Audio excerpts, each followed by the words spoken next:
बैठ गया ना यहाँ पे, मेरी बात सुनो। मैं यहाँ बैठ गया और न्याय निश्चित रूप से मिलेगा। अमित जो लड़का है वो मेरे नागौर एसडीओ रह के गया, वो भी बहुत भ्रष्ट और हल्के दर्जे का रहा हुआ है, तो उसके लिए समाज उसके साथ है, ऐसी कोई बात नहीं। होंगे कुछ अधिकारी साथ हो सकता है, लेकिन बैठ गया ना यहाँ पे, मेरी बात सुनो। मैं यहाँ बैठ गया और न्याय निश्चित रूप से मिलेगा। सीबीआई जांच, पुलिस अधिकारियों का सस्पेंशन और एपीओ और मुआवजा और उनकी नौकरी, ये प्रमुख इनके मुद्दे हैं। इनको हम कराएंगे। ऐसी जो भी घटनाएं लंबे समय से कमिश्नरेट इलाके के अंदर हुई, उनका भी हिसाब किताब पूछेंगे कि सरकार से कि भाई उनका क्या हुआ, जो पहले कई मामले जो यहाँ हुए थे। और निश्चित रूप से सरकार की बड़ी ये विडंबना है कि बहुत संवेदनहीनता है सरकार की। सीबीआई के अंदर जाते ही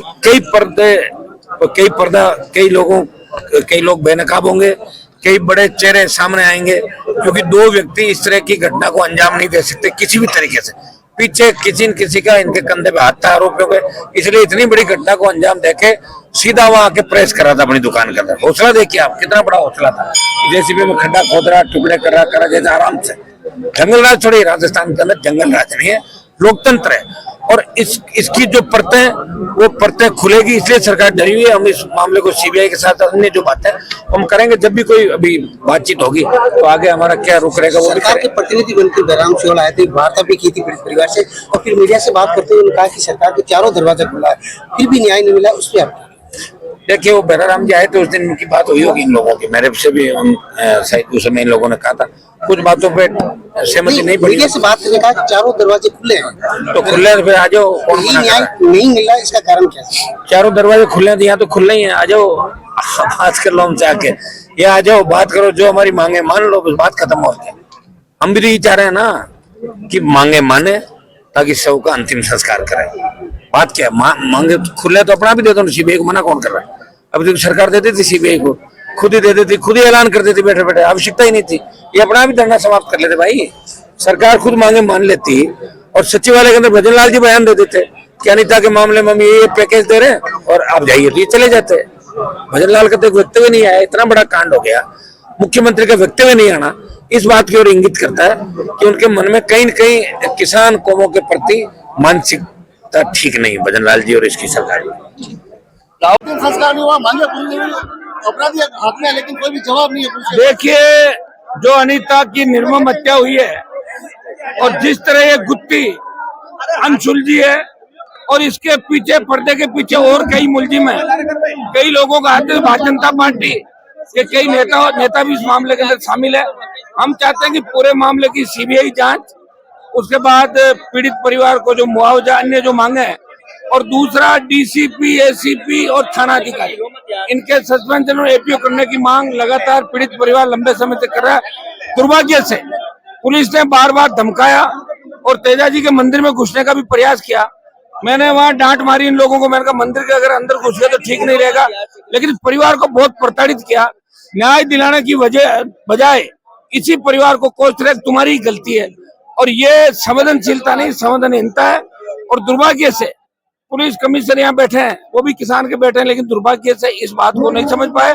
और राजस्थान की गूंगी बेरी सरकार 7 उपचुनाव जीतने में लगी थी, उसे न तो अनीता की परवाह थी, न उन तमाम जो पीड़ित है राजस्थान के अंदर, जो 1 महीने के अंदर अपराध राजस्थान में, चाहे बलात्कारी घटनाएं हुई, चाहे मर्डर हुए, चाहे दूसरी घटनाएं, न तो भजनलाल को कोई मतलब, न इनकी मिनिस्ट्री को कोई मतलब, न ब्यूरोक्रेसी को। जनता को मरने के लिए छोड़ दिया। आज हम यहाँ आए हैं, ये आर पार की लड़ाई का ऐलान है। या तो सरकार हमारी मांगे मान लेगी, नहीं तो सड़कों पे सरकार से हम निपटेंगे। और सरकार को झुकाना भी जानते हैं, कई बार झुकाया और झुकाएंगे।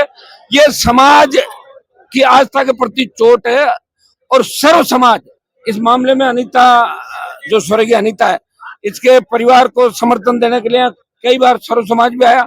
ये जाति का मामला नहीं है, ये पीछे मुलजिम कौन है। हम ये चाहते हैं कि इसका पूरा पर्दाफाश हो। 2 लोग मिलके इतना बड़ा कांड नहीं कर सकते, इसके पीछे पूरा गिरोह है।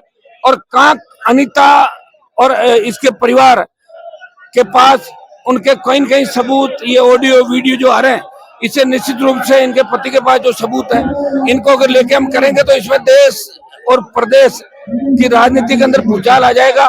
कई ऐसे चेहरे बेनकाब होंगे जो अपना आप को बहुत ही सत्यवादी कहते हैं, वो इस मामले के अंदर नप जाएंगे। सीबीआई जांच से ही इस मामले का खुलासा होगा। हम परिजनों से बात कर रहे हैं, इनकी जो भी मांगे, चुनाव के दौरान परिजन मेरे पास आए थे, मैंने छोटे भाई को भी यहाँ भेजा था, पूरी आरएलपी पार्टी इनके साथ बैठी थी। हम ये चाहते हैं कि इनको न्याय मिले। यहाँ डेड बॉडी पे हम राजनीति नहीं करना चाहते, लेकिन दुर्भाग्य देखिए पोस्टमार्टम भी इनकी इच्छा के बिना किया और जलाने का प्रयास किया कि अंतिम संस्कार भी कर दें। ये गुंडागर्दी पुलिस की हम नहीं चलने देंगे और इसमें हमारा समाज नहीं, राजस्थान का सर्व समाज साथ है। आवश्यकता पड़ी तो 2 लाख लोगों की रैली भी जोधपुर के अंदर करेंगे और तमाम राजस्थान को जाम करके और अनीता के परिवार को 100% न्याय दिलाएंगे। मैं आ गया हूं, अब किसी तरह की चिंता की आवश्यकता नहीं।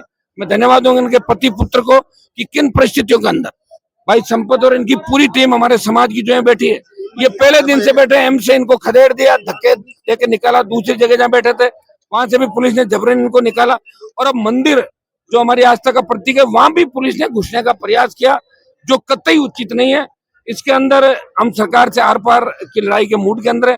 या तो सरकार हमारी सारी मांगे माने, दोषी पुलिस कर्मी और जो लोग हैं उनको यहाँ से तत्काल हटाए, सस्पेंड करें और परिजनों की सारी मांगे माने, नहीं तो सरकार की ईंट से ईंट बजा देंगे राजस्थान के अंदर। और ये तय है, ये जलजला आप देख रहे हो, ये जो जलजला आया अगर ये सड़क पे निकल गए तो आपको पता क्या होने वाला। सर एसआई भर्ती को लेकर क्या कहेंगे? एसआई भर्ती रद्द करने की मांग शुरू से मैं लगातार कर रहा हूं और मैं चाहता हूं कि एसआई भर्ती रद्द हो। पहले भजन लाल और इनकी सरकार ने एसआई भर्ती से तमाम पेपर लीक की जो घटनाएं हुई थी उन भर्तियों को रद्द करने की बात करी थी। मेरी ये डिमांड है कि एसआई भर्ती रद्द की जाए और पुनः नए सिरे से एसआई भर्ती हो, क्योंकि पूरा मामला ही आप देख रहे हैं कितने से ज्यादा लोग नकल करके सब इंस्पेक्टर बन गए। सर नरेश मीणा के जो साथी है वो भी आपसे लगातार संपर्क कर रहे हैं। देखिए नरेश, मैं आरएलपी से चुनाव लड़ना चाहता था, उसको वो निर्दलीय लड़े, वो घटना थी, ये कोई सामाजिक घटना नहीं। एक आम व्यक्ति गुस्से के अंदर होता है और वो थप्पड़ मार देता है। इस घटना को इतना तुल नहीं देना चाहिए। और अमित जो लड़का है वो मेरे नागौर एसडीओ रह के गया, वो भी बहुत भ्रष्ट और हल्के दर्जे का रहा हुआ है, तो उसके लिए समाज उसके साथ है, ऐसी कोई बात नहीं। होंगे कुछ अधिकारी साथ हो सकता है, लेकिन नरेश को इतना दंडित करने की आवश्यकता नहीं। थप्पड़ को लेके जिस तरह मीणाओं के गांव पे पुलिस ने अटैक किया, मीणा महिलाओं को पीटा, मीणाओं के बच्चों को पीटा, गलत गिरफ्तारियां की, ये लोकतंत्र में शोभा नहीं देता। पुलिस सुबह भी जा सकती थी, लेकिन सरकार के इशारे पे नंगा नाच हुआ। मामला तो अमित और नरेश दो के बीच का था, न तो जाट मीणाओं के बीच का था, न कोई और था। वो परेशान था और उसने एक चांटा उसके जड़ दिया। उससे ज्यादा मुझे नहीं लगता कोई 302 का आरोपी था। लोग तो मर्डर करके भी भाग जाते, पुलिस उनको नहीं पकड़ पा रही है।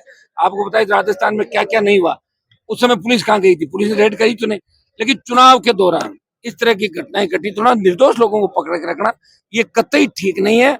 और नरेश को उतना ही दंड मिलना चाहिए जितना थप्पड़ के मामले में आईपीसी हमारी दंड देती, उससे ज्यादा दंडित किसी को नहीं करना चाहिए।